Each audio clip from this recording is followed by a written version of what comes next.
my name is Michael with Central Alps, and today we're going to be talking you through some tips and tricks on this 2019 Dodge Ram 3500. We put a 2-inch BDS leveling kit on it with some 35, 12, 50, 17 tires on the stock wheels. It is a solid axle on the front end, so you should jack the whole front end of the truck up off the ground. Put jack stands underneath the frame rails about where the doors are, and then put the front axle on a jack so you can move it up and down as needed.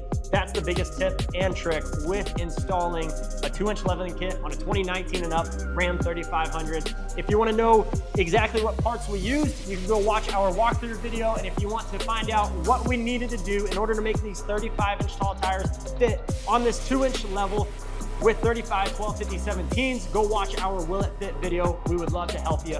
If you have any questions, give us a call at 833-268-2577. Whether that's you coming to the shop or you just need some advice on what you should do to your build, we would love to help and serve you. Again, my name is Michael with Central Alps. Thanks for watching, and I'll see you in the next one.